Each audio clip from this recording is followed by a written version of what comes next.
We have ourselves a trade. Hey everyone, welcome to a special Buds and Blue Jays episode. I'm Jesse Burrell, he's Riley McConnell, and the Blue Jays were making some moves this morning. We have acquired former All-Star and three-time Gold Glove Award winner Matt Chapman from the Oakland Athletics for 4 players: Gunnar Hoagland, Zach Lowe, Kirby Snead, and Kevin Smith. And about a month ago, Riley, you and I were here talking about which players we wanted to see the Jays acquire. Now, I really wanted Yusei Kikuchi, who we got, and your number one target for who the Jays should get is this guy right here, Matt Chapman. Take it away. What should we know about him? Well, if you're following us on Twitter or anything, he's definitely my favorite player in the MLB. Just flat out. I love the guy. In Oakland, doesn't matter where he was, but now he's a freaking Toronto Blue Jay. Let's go. I was ecstatic. I mean, I'm an emotional guy, but this just trumps so much. This is my favorite acquisition in any sports teams I've favored in my life so far. I was hyped all day. Work was great after I found this out. I got home. This is all I wanted to talk about. Had my baseball draft tonight. I took him 3rd overall. That's how much I have riding on this guy, that Matt Chapman can do what I think he can do. I got my guy. There was no way anyone else in that league was getting him. I swear. Matt Chapman is mine. So what should Blue Jays fans expect from Matt Chapman? Who are we getting? We're getting a plus defender. I mean, he's 3-time Gold Glove and he's a Platinum Glove winner. Expect amazing defense. He played in a very deep foul territoried Oakland Coliseum. He's moving to a very small Rogers Center in the sense of foul territory, and he could range well in Oakland. It's almost like he's playing more of a beginner's mode here, but he's going to make plays on the fair territory side too. Like, you're going to see a lot of good things. Like you saw Josh Donaldson make good plays when we had him. Shout out to another third base we got from Oakland. Thanks a lot, Ace. That's great. Like, you're going to see some real athletic plays. Matt Chapman is an extremely athletic dude. He's an extremely strong dude. He's not necessarily quick-footed, but he's very agile. I mean, you can look up his stats, and those of you who look on Baseball Reference and things like that, you'll notice, oh yeah, well, he didn't actually play that good the last few seasons. I mean, less than 220 average and how many home runs. Yeah, but you know what? Go back a couple of years. That's the true Matt Chapman form. I mean, what we could possibly get from this guy is, I'm saying it right now, I'm predicting 43 home runs from this guy. Wow. 43 home runs and a much better batting average, and the RBIs he has the possibility to get in the elite order that the Blue Jays have. Like, they really can't go wrong. Like, you're getting probably the best defensive infielder. I'll go as far as say he's my pick for the best defender in all of MLB. And you're getting a guy with the potential to hit 40 home runs. And I think if I was to put a number on it, man, I'm saying 43. 43. Wow. So that would be a new career high. His most he's ever hit was 36 in 2019. Yeah. But I kind of believe you. Like, there is real upside with Matt Chapman with the way he hits the ball. Like, if you look at his stats, like, his hard hit percentage is 54%. His max exit velocity is 89th percentile. Like, his barrel rate's 86th percentile. So yes, there's real power here in this fact. So it could happen. Yeah, man. And we're not exactly, we're comparing two different ballparks too, between Oakland and Toronto. Like, he could really do some damage at the Rogers Center, or just the American League East in general. Looking at all the ballparks in the American League East, yeah, maybe Camden, Baltimore isn't the most hitter friendly in being compared to Rogers Center or Fenway or Yankees, but like, there's a real shot in this division for Matt Chapman. Like, he has a total home with the Blue Jays. And I love it, man. I'm welcoming this guy with open arms. Like, I absolutely love it, man. I've been hyped all day, and I'm still hyped, dude. We got another episode to air tomorrow, and I'm going to be carrying that hype all the way through to tomorrow, man, because it's only getting better. We're getting closer to opening day, which I'm going to throw something in there too. I don't know if we've officially mentioned on air, but Jesse and I are going to opening day. Yep. We're going to get to see Matt Chapman in person, in the flesh, on April 8th against Texas. Yeah, man. Oh, it's just, there's just so much. There's so much to be excited about. Oh, it's just like, it's going to be awesome, man. Just going to that game and seeing him in the Blue Jays blue, it's going to look so good, man. All right, so I'm going to give you guys a little quick rundown here about what Matt Chapman has been, so you can that'll give you a framework to what Matt Chapman is going to be going forward. So he debuted with the Oakland A's in 2017, and he was good right away, right off the hop. In his first 84 games that season, he had 14 home runs with a 785 OPS. So above average player already right there. Boom. Next year, his second year in the league in 2018, Matt Chapman exploded. He ended up had an OPS plus of 137, which 100 is league average. So if he was 137, that means he's 37% better than league average, which is significant. And he did that on top of his great defense, and he did hit 24 home runs that year. He followed up the next year, 1 year later, in 2019, he hit 36 home runs, which was his career high, 127 OPS plus, and he finished sixth in MVP voting. So right there, a guy coming in, and not only on top of that too, he had the elite defensive numbers with defensive run saves of 23 and 28 in 2019. So elite bat, monster power, great defense. Matt Chapman, that gave him a wins above replacement of over 7 both those years. And for reference, when Josh Donaldson was in Toronto in 2015, winning MVP, he had a WAR of 7.1. Matt Chapman has already 2 seasons in his career where he's been statistically better than Josh Donaldson's MVP season. So that's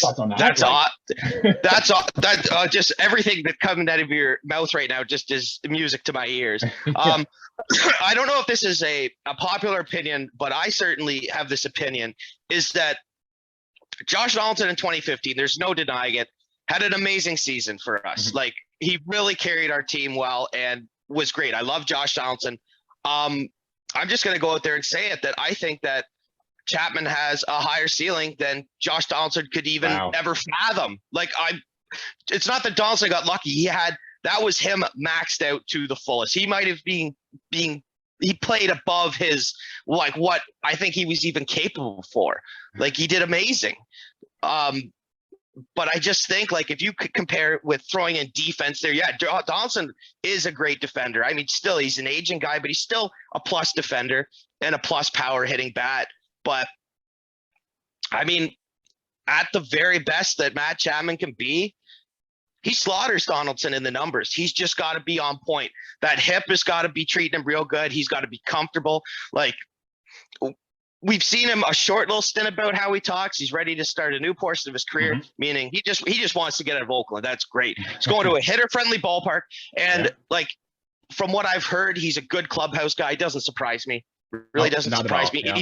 He's going into what I would say one of the best clubhouses with just fun young guys and some great veteran presence, man. Like, just the environment there. And morale is everything in the game of baseball, man. If you don't want to, if you're on the road and you got a 4-game set against a hard team to play and their morale's down in the clubhouse, man, like, where's your mindset at? Like, when the mood's light, man, just makes things easier. And I think if you throw Chapman in that and a plus guy for his personality, and you mix him with Lourdes, I love Lourdes, love Teo, like Vladdy and Bo, obviously, like, it's just an awesome setting, dude. So we talk about how Matt Chapman's upside is just that elite and that good. There is a little bit of downside, which we do need to factor in here when talking about Matt Chapman. In 2020, the COVID shortened season there, he did have a hip flexor injury, which you did mention there. It caused him to miss a large percentage of the season. And when he came back into 2021, he just didn't hit that well. He did hit just 210, which is a very low batting average with only a 717 OPS. But he still hit 21 or 27 home runs that year. But it all came at the heel of a 35% strikeout rate, which, if you look over the last 2 years in baseball, Matt Chapman's strikeout rate is actually 5th worst. So a lot of swing and miss over those last 2 games, but a lot of it could probably put in towards that hip flexor injury he had. And we've seen with guys, as we mentioned about a month ago when we were talking about Matt Chapman, is that guys usually seem to take an extra year coming back from these hip flexor injuries. Like Buster Posey, for example, he had this same injury. We thought he was just done completely, but he bounced back last year and had another Buster Posey-like year, another great season as a catcher there, right? And we saw during the second half of last year, Matt Chapman's OPS actually did increase to above league average, and that came at the heels of a 218 BABIP too. So that kind of means maybe he got unlucky towards the second half last year. So there were some real signs here that he was coming out of his injury and that he's actually starting to develop back into that person he was in 2018 and 2019 when he was putting up 7 more seasons. I know he had 202 strikeouts, I believe, last year, but just you guys wait. I mean, that might be the most strikeouts he ever gets. And that's the new way of the MLB now. Like, it's a swing and a miss game, and if you drive the ball, you're driving it out of the yard. Like, it's okay to have a plus strikeout number if you're hitting a lot of home runs. And Chapman playing in a hitter-friendly park, man. I mean, I'm not saying he's not going to strike out a lot, but I'm saying it right now. He's not going to hit 210. No way he hits 210. Yeah, I'd be surprised if it's that low. Yeah, or else that's just I'm gonna eat everything that I'm living for right now. It's just yeah, he's obviously recovered last year. I saw Oakland in the second half, and Chapman looked great. Like, I was at the Rogers Center. I don't know what month it was. Might have been early September. There was a series I went to Oakland. Right. High scoring game, a lot of home runs in that game. I think Chapman hit a double off the wall or something. Like, he didn't look at a place. I think it was, I don't even have it, but I'm pretty sure he hit a double. I struck out and he walked, and then something else in between. Mm-hmm. Sounds great. It's really easy to make the Josh Donaldson comparison, because the Jays are acquiring a third baseman from Oakland in his late teenagers who didn't debut till late, who was a defensive wizard who put up high WAR seasons. And you know what? I think we might as well just go all in on this comparison. Josh Donaldson's nickname was the bringer of rain. And I saw from my friend on Facebook, Jeff Nickel, wanted to coin him the bringer of range. And I love that. I'm all in. Yeah. So we can use that as a nickname here for Matt Chapman. I don't think he's going to win MVP, but like you said, if this upside is here where he could hit 43 home runs with these defensive numbers, like, he could be a star.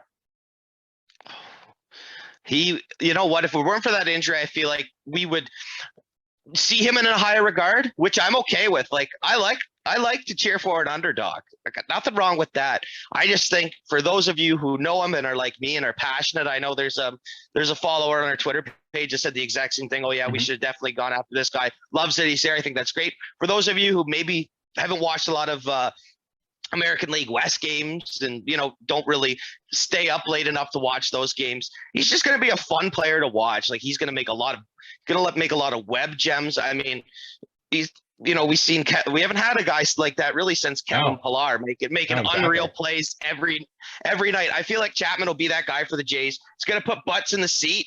Well, I mean, there's a lot of guys there that are going to put butts in the seat, but like, no, he's going to be real good for the organization. So we talked about his defense too, and like, his defense is going to help in more ways than one. His defensive runs saved in baseball, I think I said that already, was third best in the whole league, just period, since 2017. Full stop. There's only been two players. Alderton Simmons is one, and I forget who's ahead of him, who have been better defenders in baseball than Matt Chapman. And if you look at the spray charts of a lot of Blue Jays pitchers this year, a lot of them actually induced ground balls to third base at a high level. In fact, Hyun-Jin Ryu got the most ground balls to third base out of any pitcher in baseball. Our new acquisition, Yusei Kikuchi, is 10th.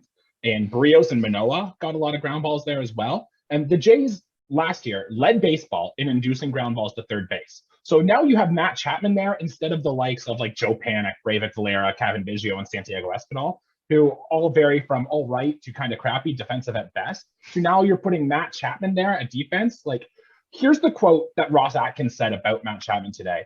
And he said, quote, "I'm sure it's a very good feeling for Hyun-Jin Ryu to look to his right and see just a wall standing there." Like, that's our general manager saying that about Matt Chapman. Like, this could be a game changer, and his defensive run saves could be even higher this year. And yeah, like, let's go. I wouldn't even say it can be a game changer. I mean, the hype is real, and this is I would like to think he's a guy with a lot of professionalism and poise. I like you, I'm a big MLB The Show guy. And I play a lot with Matt Chapman. And one thing they always say when he comes up to bat, now batting, the always intense Matt Chapman is what they say. The always intense. And I love that. He's the only player I've ever heard them say that about. So what does intense mean? Because he seems like a fairly reserved guy. To me, that means his head's always in the game. He's still having fun out there, but he's taking things seriously. He's being as productive as he can, man, and he's giving it all. Third base is a position defensively where you got to give it all. It's a split-second decision whether you're making that play on your forehand or you're laying out or you're snagging it on your backhand. Like, you got to be quick there. It's the hot corner for a reason, man. And to have a guy like that, the best defensive player in all of baseball right now, trademarked by me. If you agree, let me know, because I don't think I'm alone here. No, But and there are yeah, numbers that back I you would. up. Yeah, and I would, if I was Ryu, I would feel great too, man. Like, and I hope Kikuchi can, like, possibly work on his off-speed stuff and maybe even get it to, get guys to roll over and righties to pull the ball and let Chapman just kind of scoop up those weak little, grounders or whatever. Or if he needs to, come out of his shoes to make a play, I'm sure he's there. He's very capable of doing that kind of stuff.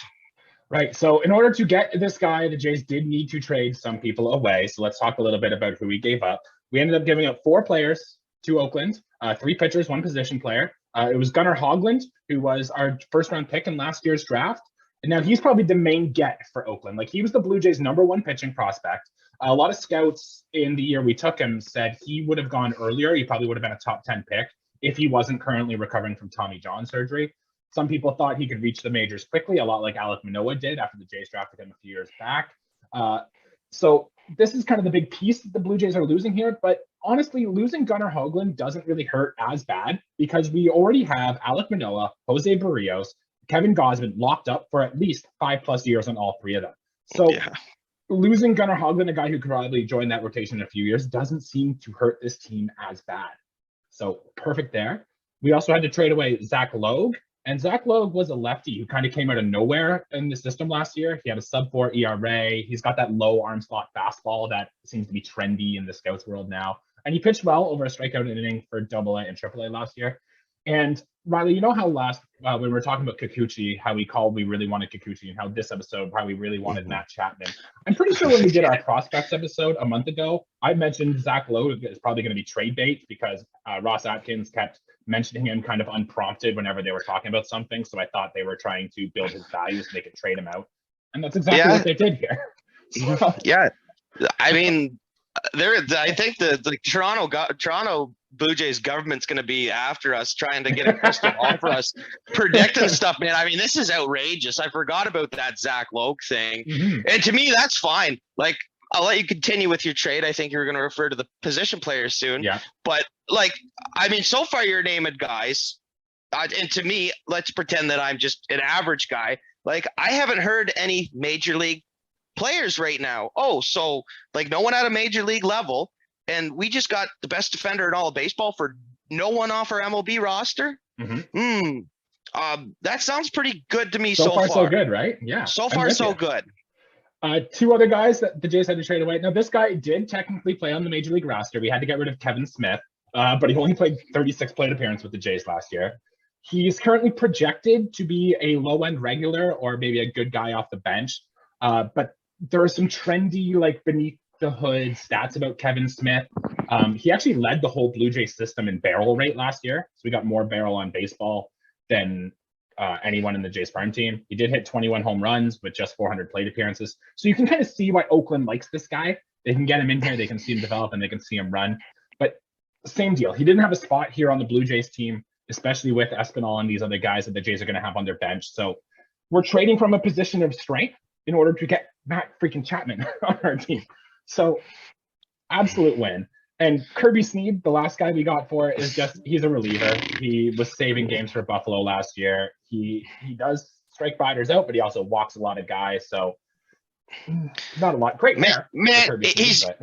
How old is Kirby Snead? That was the one I looked at and laughed. Like, yeah, you got Oakland. Thanks. You can have Kirby Snead. How old is he? 28. Like, he's not a 24-year-old prospect. I'm sure he's got some age under him. 27. Yeah. Yeah. Okay. Hoglander, I mean, yeah, like the guy who sounds like a left winger from Sweden. I remember they drafted him. I thought, great name. That's for me. That's the hardest thing to give up is the name. I know he's a great fastball pitcher. Kevin Smith, I do remember Kevin Smith playing for us. And yeah, like just replacement level guy. I never disliked him. A versatile guy. We'll say call him an infielder. I mean, I was talking to a buddy and I was like, what is Kevin Smith's actual position? And he's like third. And I was like, I think it's second. Well, he did play short. First. And then he played first. Yeah. Like it's like he just plays. He'll just play wherever in the infield, which is good. That's good for a rebuilding team. So the fact, Riley, that the Jays were able to get Matt Chapman without having to trade Alek Manoah, Alejandro Kirk, Gabriel Moreno, Jordan Groshans, or Elvis Martinez is amazing. that we were able to get such a high impact that with well keeping on to our top prospects. Absolute W. So what's next for the Blue Jays here, right? Like, we've got Matt Chapman on our team now. We've kept a lot of our pitchers. We kept a lot of our prospects. What are the Jays going to do next? What do you think? I think there's only one more thing. I'm content of how the lineup looks right now. Okay. Bullpen arm, if anything, doesn't hurt to have an extra arm. I'll just say that. But the juiciest one, the hottest take, that if this happened,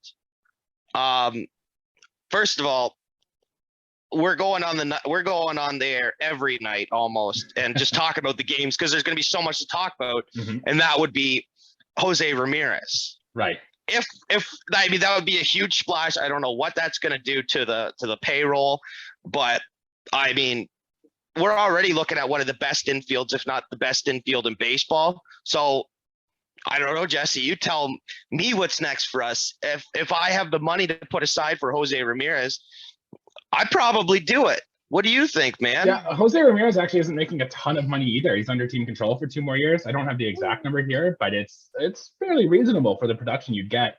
And until we made the Matt Chapman trade, I was kind of always lukewarm about Jose Ramirez. I was like, yeah, he's going to cost a lot, but he's really good. So, do you take the kind of good with the bad there?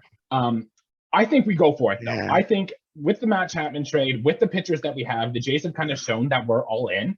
I say now, with the caveat, I still want Ketel Marte. I want Ketel Marte to be the number 1 guy here. I'm still going to bang the drum for him like crazy. But it seems... you want your cake and you're eating it too, eh, right? Jesse? We've been spoiled. We've been spoiled rotten. Oh, man. But I still feel like there's some real smoke with Jose Ramirez, and there was a lot of talk about getting... I actually saw a report maybe about an hour ago that Cleveland wanted Gabriel Moreno and Alek Manoah for Jose Ramirez. So that was what they wanted before the lockout. So I don't know if you do that if you're the Jays. I could see Moreno. I could see if you had to trade Gabriel Moreno to get Jose Ramirez, and I could see that. And that some people might not like that. Some people think Gabriel Moreno is for real. And honestly, he looks like it. But Jose Ramirez is for real too. So I don't know. We'll see. I think I'm going to be fine either way, whether we do get him or whether we don't. I love the idea that it happens all the time. Between clubs, moving minor league players around. But when you have a prospect like Gabby Moreno, I mean, we're talking Jose Ramirez. We're talking about just an elite player. Yeah. Best of the best. Doesn't matter what position we're talking about. You want to talk about just the best players in the league right now. He's on that list, man. He's on that list of best players playing in the game right now. Depends where the Jays stand for me. If they want a World Series win this year, which, I mean, dude, we were this far away last year. We're knocking at the door, dude. We got half a leg and an arm in there. Like, we're jumping through that door if we move and make a grab for Ramirez, dude. But yeah, the cost would be huge. It would suck for the org to get rid of Moreno. Like, that's a tough prospect to give up. It really is. But I don't know, man. It's a tough call to make. Yeah, then we're not the ones making it, right? It would be thank God too, man. So we're kind of hoping that Matt Chapman can give us our Marcus Semien replacement, right? Now, Semien was really good last year. He probably even overperformed based on what we expected. But the Jays won 92 games last year, and we did just lose Marcus Semien. So we're kind of hoping we get Matt Chapman to do what Marcus Semien did last year, at least come close. And I think there's a real shot that can happen. So yeah, I'm looking forward to it. I can't wait. Oh, dude, I was excited before, but my level of excitement is just so high right now, dude. Like, I'm beyond words, man. Like, I said about 50 times today when I got home, like, oh my God, Matt Chapman's a Blue Jay. Like, we got Matt Chapman, like, just on loop. It was just insane. I couldn't even believe it was real at the time, man, but it's for real. The Jays are for real. And I was saying to you before we went on today, like, if they did get Jose Ramirez in what would be a costly trade for our youth, we would be surpassing the star power on the 1993 World Series Blue Jays team. And I just want to add that was Ricky Henderson, Paul Molitor, Joe Carter, John Olerud, Hall of Robbie Famers on there, Alomar. right? I mean, but we're talking about how many of these guys could be a future Hall of Famer on this current Blue Jays team. They're young. It's like they're so youthful. We forget. Like I swear, Vladdy's hitting like. I mean, he's hitting like a guy who's been in the majors for 8 years. He really is. So I guess we can put to bed any chance of Vladdy going back to third base now, right? He's going to be at first base. He can focus on his hitting. He can go. If Chapman says, like, if I'm the manager, if I'm Montoya and just Chapman's like, yeah, I feel good today. Like, great. You're there. If you say I'm good every day, like I'm putting you in for 162 games at third base. Absolutely. All right. I have a question for you, Riley. So with Matt Chapman's arrival in Toronto, I want to know where you would rank him out of these 5 third basemen that all played for the Blue Jays once in their career. So if they were in their prime. Okay. I definitely follow. This is my kind of question. Perfect. So Matt Chapman, where would you rank him along these guys? Scott Rowland, Troy Glaus, Brett Lawrie, and Josh Donaldson. Go. So I'll start from 5 and work my way up. So I'm going to go number 5, and no disrespect, Canadian, Brett Lawrie. He's just not on the same level as those guys. That's the right answer there. He's clearly the outlier in this. Still a fun guy. I love Lawrie when he was in Toronto, just didn't play for a good team. And I hate that his career went to the wayside after getting shuffled around. That stunk a little bit. Yeah, he's like me. He was a high energy guy. He couldn't control his emotions at the time, but it's fine.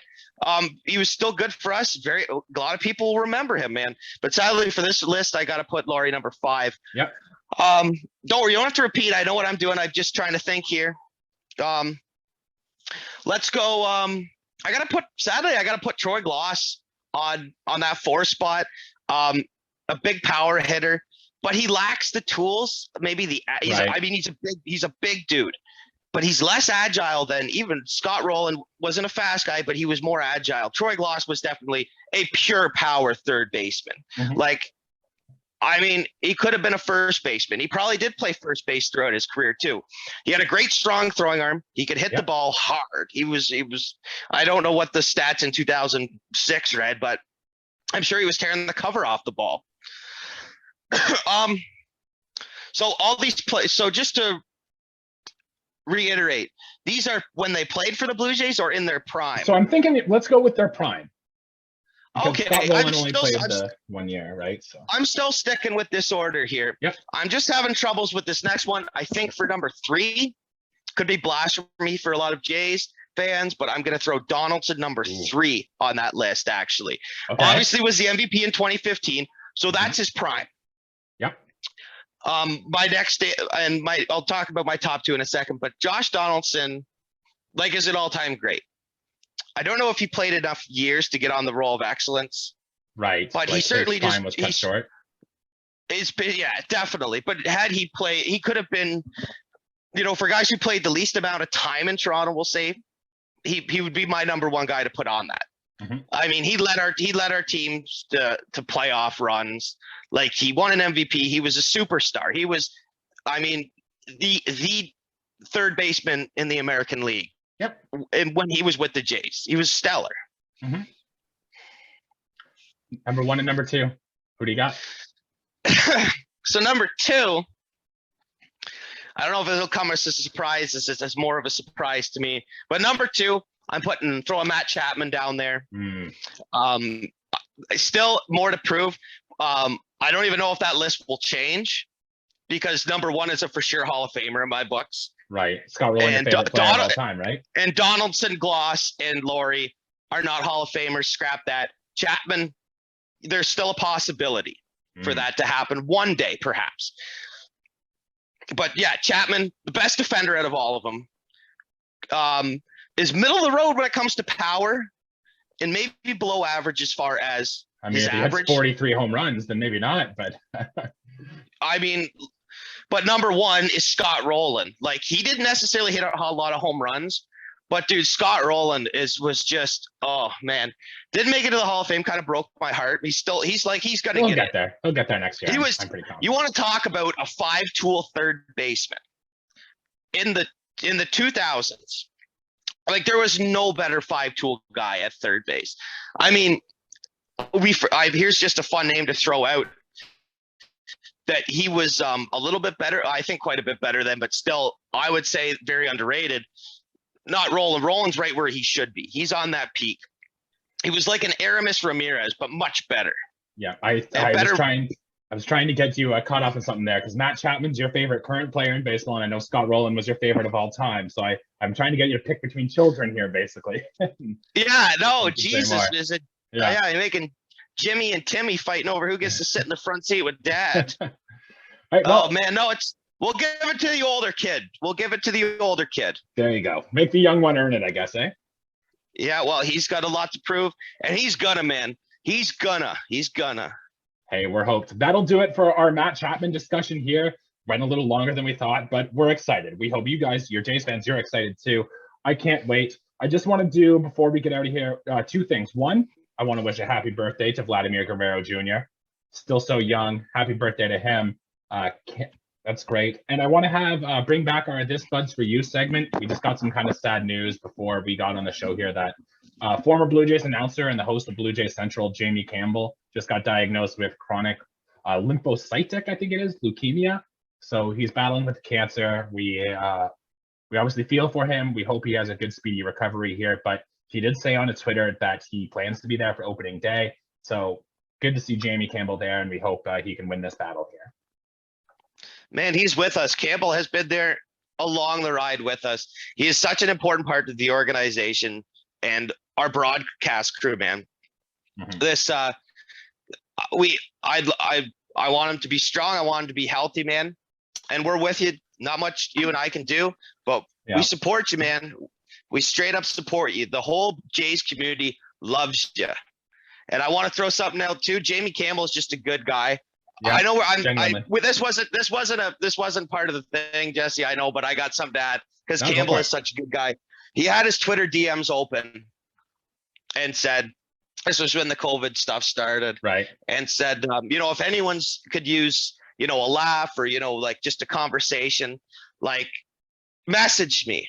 Mm-hmm. So I met this, and not letting too much personal stuff, but my grandmother was a little bit ill at the time, right? And my grandfather is a huge Jays fan. He was there at the Carter home run. I mean, we had this discussion before. He's mm-hmm. taken me to 40 games, since I was a kid, man. Huge part of my life. I messaged Jamie Campbell on Twitter. I said, hey, my grandmother's going through all this, and my grandfather is a very supporting, loving guy. Like, if you have it in your heart and you can find the time, give him the call if you're doing this. Yeah. And he did, man. Jamie Campbell phoned my grandparents' house and talked to my grandfather, and they had a great long talk. Just a straight up good guy, Jamie Campbell. Like, absolutely wish you the best in the future and good health. You got cut with a bad break, but just know the whole Jays community's behind you, man. That's a heartwarming story. That's very touching, and just shows the character that Jamie Campbell is, right? Great character, man. Oh, love that, man. I'll never forget that. My grandfather will never forget that. They said they had a great conversation, and I love that for both of them. Sharing mm-hmm. stories. It's so good to hear. Absolutely. Well, that'll do it for us here today. We're going to be back tomorrow. Spring training games start on Friday, so we got to do our spring training preview. So we have much more to add, much more to say. Like, let's go. We hope this was a good information primer for you about Matt Chapman. We're excited. We know you're excited. Let's go. Let's roll.